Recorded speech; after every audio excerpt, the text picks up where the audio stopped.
And then I was director of the trust, and he sent an appeal to start a center where there would be economic development in harmony with the environment. And I realized that G.R.D. Tata, in his introduction to my creation of wealth, in his preface rather, had said that industry has done enough for its own people. It must now go beyond it to look after the environment, the birds, the animals, the plants, the land, the waters and the creatures that dwell therein. Beautiful words he used. And I said, this is what G.R.D. wanted. So I proposed that. He got the first grant, and we kept adding to it. Now, in all, I think he has received about $3 million. In my time, the initial push was given. And the G.R.D. Tata Center for Eco-Technology has started, which runs this Jamsetji Tata Knowledge Centers, things like that. But he gave me, one of his men gave me his story. He says, we try to go to villages.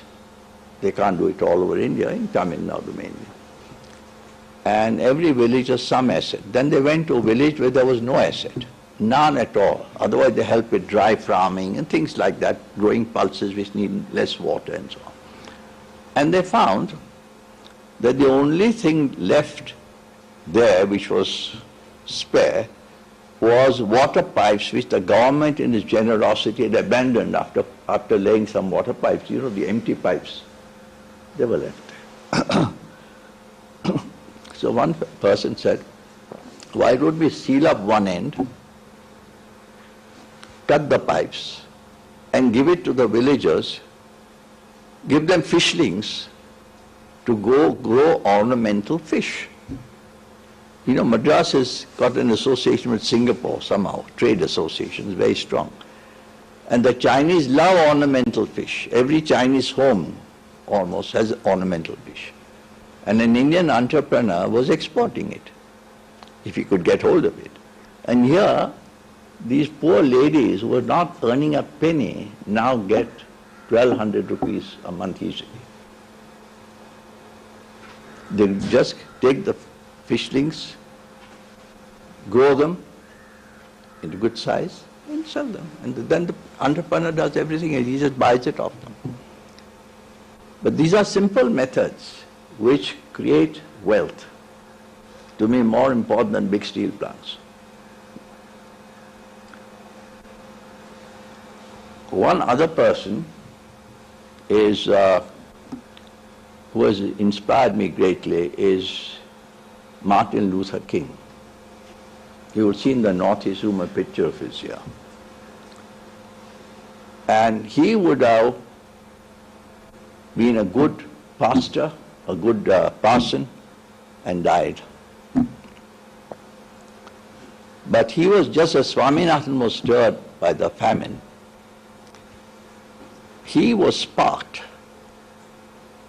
by the segregation in the buses of Alabama. And he said that it is better to walk in dignity than travel in humiliation. And it caught the imagination of people. And thousands of people marched to work, miles, never mind the wind. And it drew the attention of people. And then, as you can imagine, there were people who had a plan for violence in America, to break America. And there was opposition to it. He received threats. He wanted love. He said, Christ gave me the motivation, Gandhi gave me the method, non-violence. And there were black people who wanted violence for their own purposes, not necessarily for the good of the black. And in that process, he received threats. He said, I think I'll read that sentence out about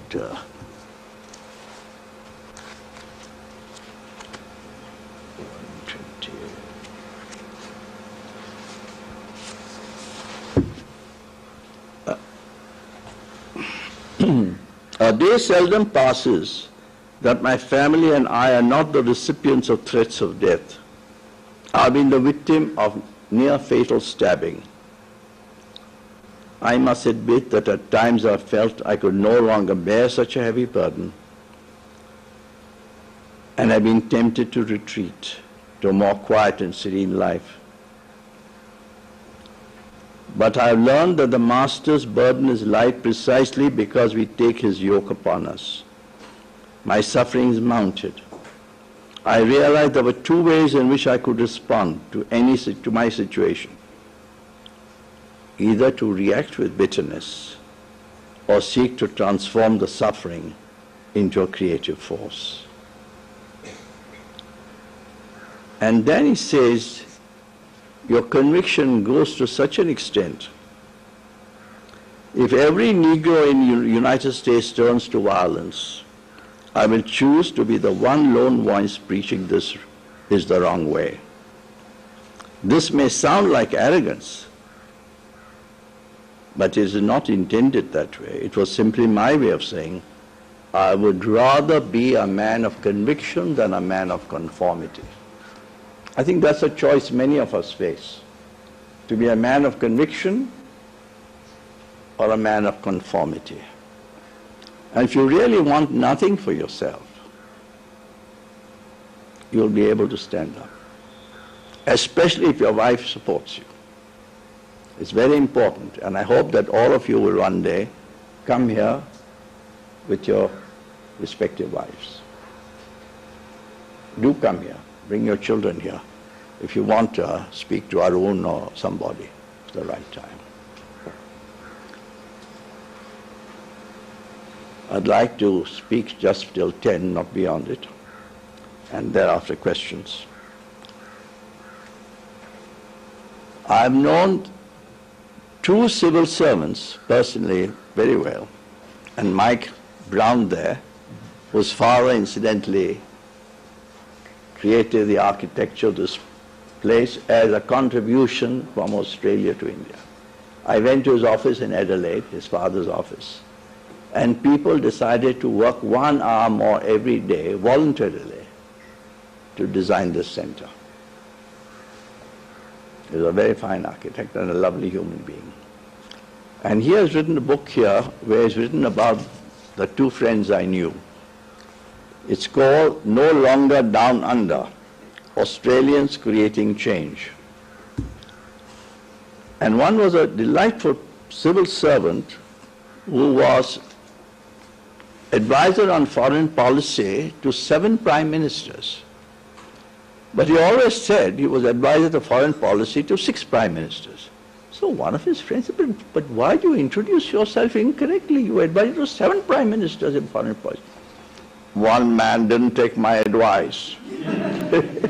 So that fellow was concerned. That's Gough Whitlam. Didn't take my advice. Out. But he was instrumental. I can't go through it all. In fact, Mike, if you want to beat Mike over a meal, he will tell you. And Mike, when is this book coming here? And he talks about here is, and this is a man of conviction, absolute conviction, and how amazingly he was used. He was an instrument in the peaceful transition of power from white Rhodesia to Zimbabwe.